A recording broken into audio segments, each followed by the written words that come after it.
Hello everybody. Today I have a look at two real workhorses. If you have a lot of heavy cutting to do every day, then you want a knife that can handle it. Then you want something sturdily built, something well, that is quite unlike the gentleman knives that I usually discuss. No, it must be able to do a lot of heavy cutting without you being afraid that the blade will break. This is also not the kind of knife that you would use, let's say, in a more tactical environment. Really, the focus of these knives is on sturdiness and also hand holding. Well, two fantastic knives in this respect are one which is almost legendary these days. It's the original Spyderco Manix, the big one. This is one in foliage green, and here a very recent follow-up of it is the new Manix 2 from Spyderco. This is actually a somewhat special version, as we will discuss. So let's first look at the original, the granddaddy. The Spyderco Manix is now not in production anymore, and from what I hear, it is quite a collectible, especially even this version, the foliage green one. It looks like, well, most folding Spydercos do, but then in a really big way. Look at this. This is really bigger than most Spydercos. It's also quite heavy. It's a backlock, this one, so you know that it will be able to handle huge loads. Backlocks are very dependable in that respect. Nice structured G10 which allows for good hand holding, and a clip which you can put actually in 4 positions. So I will open it. It looks tremendously well, and it is a really big knife, as you can see. It's around 9.5 centimeters, the blade.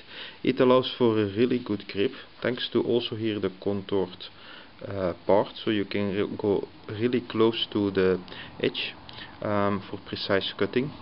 A bit of jumping here helps for to guide your finger for precise cutting. I'm not so, jumping or not, that doesn't make such a difference to me, but I can see the appeal for some people. The contours really help here. Your hand will be nicely sturdily in place, and you see everything is strong about this knife. See also the blade is well, 2.5 to 3 millimeters thick. No, I would say it's 3 millimeters thick at the thickest side. So this is strong, and it looks like, well, like nothing else. It is totally tank-like, this one. You could say, well, I also have a ZT200, which is a liner lock, is hopefully the same kind of sturdiness in general that knife has, but I like actually the no-nonsense look rather of the Spyderco more.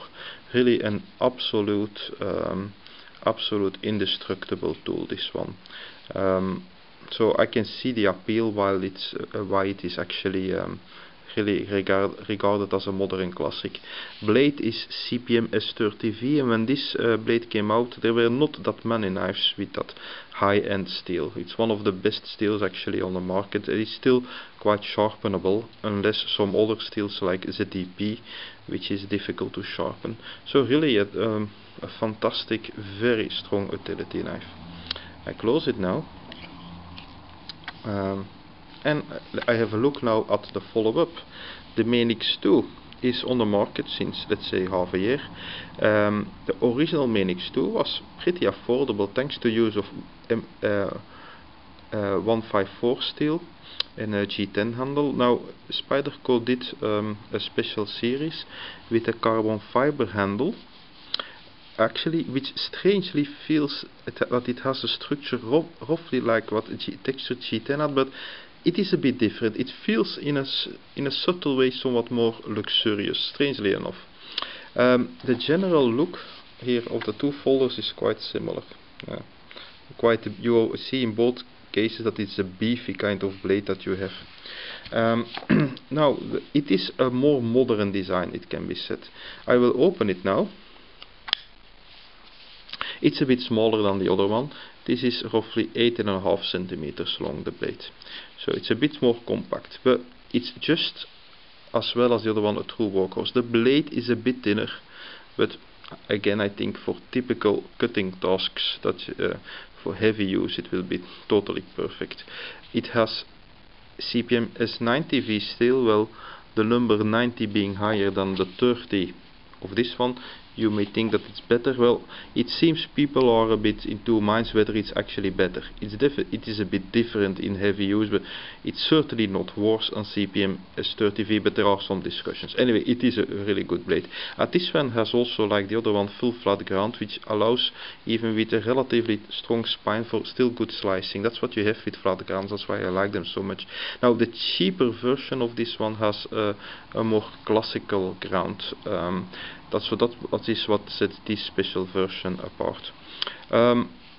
There's jimping all around actually. At every side you can see that there's some jimping, so your hand really has a good purchase on the handle.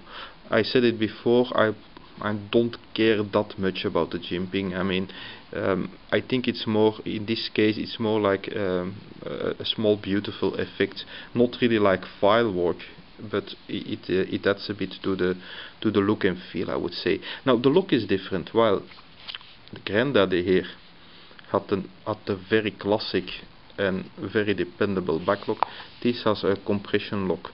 Actually, you just here pull here the plastic slider to the back, and it will close. So it is, in my opinion, almost as sturdy in general, the knife, as the heavy brother here, that it as his granddaddy, is almost as sturdy. I think in real life I don't even think you will have a difference. So indeed, a really good utility knife. I must say, to my taste, it is a bit sterile. Well, also if you've seen my other knife reviews, I like knives with a particular character. This one, yes, it's perfect. There's absolutely nothing to complain about, and it's a perfect tool. But I must say, for example, here the G10, the carbon fiber. Well, I had hoped for a more woven structure like the Sage 1, for example, which I think is more luxurious. But still, you have to admit that this works very well. So, of the two, which one is best? Well, the top one, the new one, is definitely easier to carry. It's lighter, it's more compact. And in the version with the 154 blade, with a classical ground, it's pretty affordable considering a really good quality that you get. This one is a bit more luxurious. Well, I still prefer here this big bad boy, actually, the classic Manix. I think in the hand, well, it's more classical. I like how it feels in the hand, and if you're going to do heavy cutting tasks, I mean, this inspires confidence like nothing else. But still, I think both are two fantastic utility knives, totally dependable, can handle any kind of job you throw at it, and they will survive you, your grandchildren, and a few nuclear wars. That's how strong they are. So, as usual, feel free to leave bluntly honest feedback.